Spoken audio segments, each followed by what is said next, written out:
everyone. My name is Josh Brenneman, and I work at the Institute of Genomic Medicine at Nationwide Children's Hospital here in Columbus, Ohio. Today, my colleague Kyle Voytovich and I are going to talk about orchestrating serverless bioinformatics workflows with CDK, and more importantly, how we use CDK to simplify the DevOps required for running our large-scale genomic pipelines in AWS.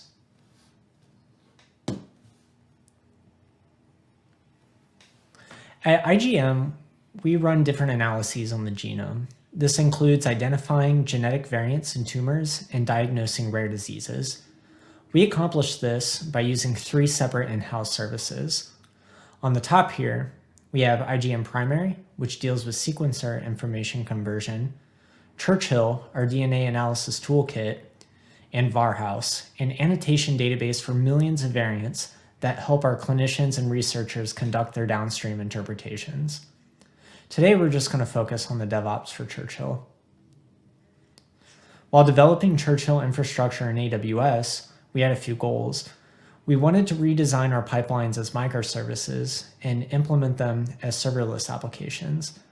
This would inherently mean that we would be able to scale our applications on demand and pay for what we use while moving away from our older monolithic design. We also wanted to provide an easy way to deploy containerized applications for our scientific developers. And many of our biological applications are versioned so that they can be run in a clinical setting or later reproduced for literature.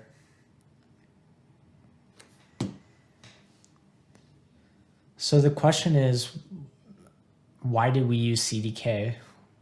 Well, we already had developers who could code in Python and JavaScript.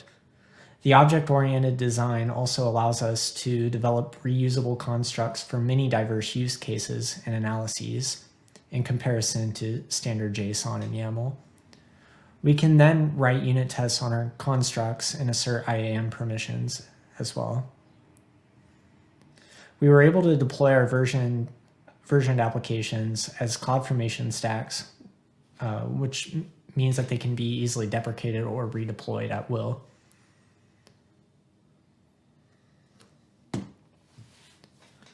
We were able to utilize all these advantages of CDK to deploy different services for Churchill. We have a construct, the simple Churchill service, that has been written to support many of the cloud resources that run our containers or images in ECR serverlessly.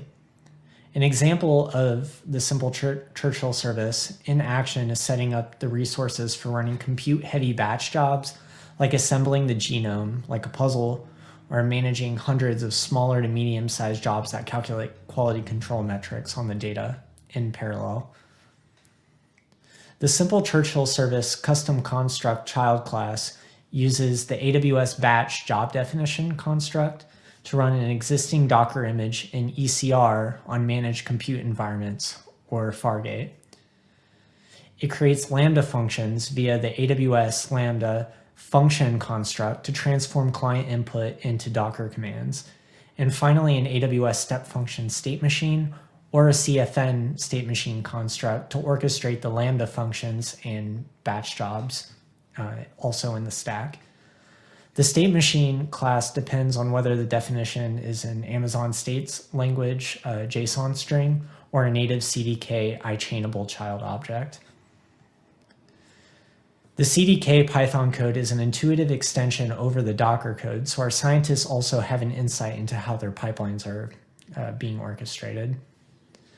Finally, we're able to use the object-oriented design and custom functions to develop, to build our constructs. For example, in the image on the slide, we wrote a class method that will render an Amazon States language formatted JSON file, which is written as a Jinja 2 template, Jinja 2, the Python library. Another example would be to supply logic for creating batch job definitions with either Fargate or EC2 compute using a Boolean flag.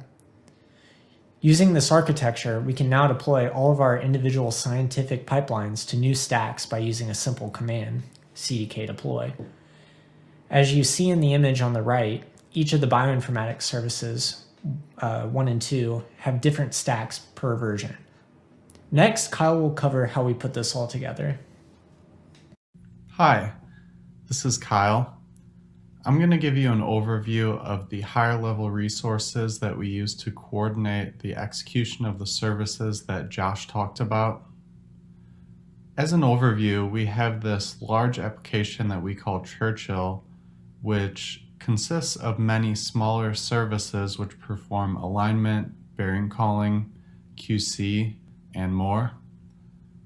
In order to coordinate all these individual services and allow users to kick them off, we created a REST API. The REST API was created using the REST API construct, and users can submit JSON messages to the API in order to kick off Churchill executions.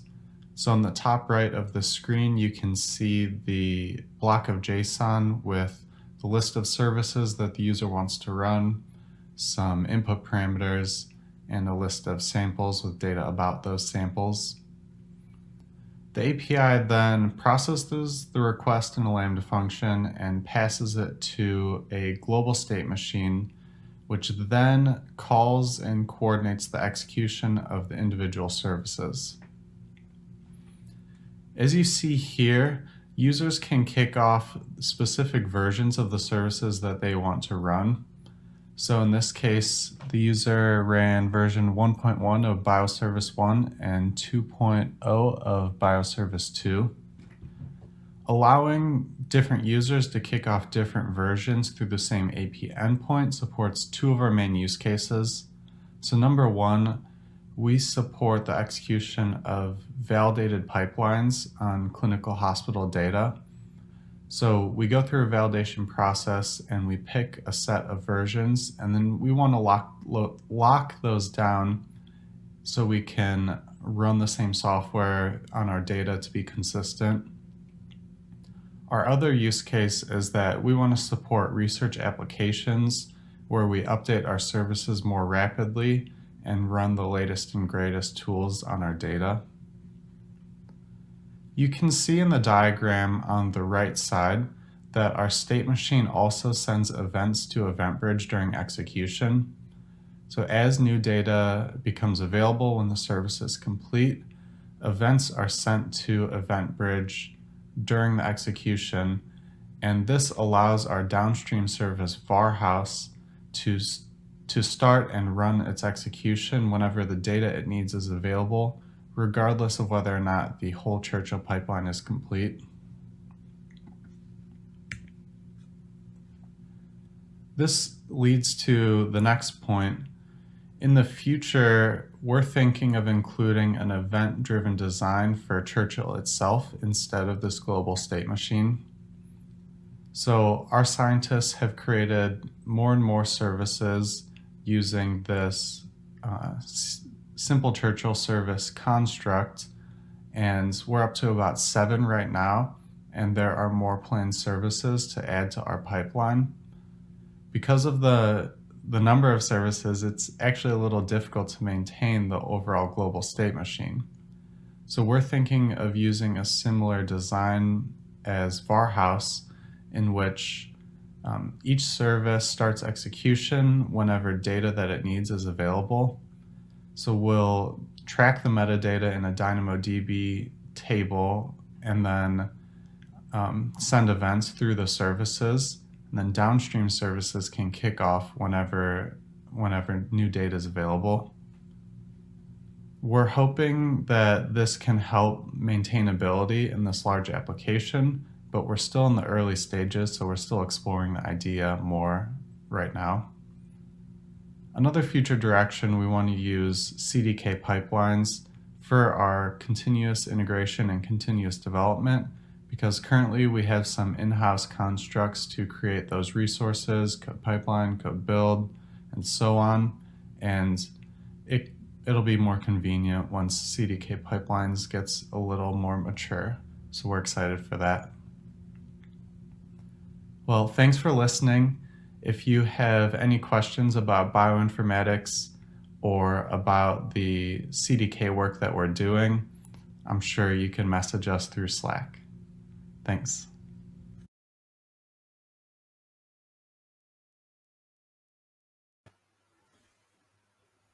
Yeah, thanks for this interesting talk about orchestrating serverless bioinformatics. So, and without further ado, we will directly switch over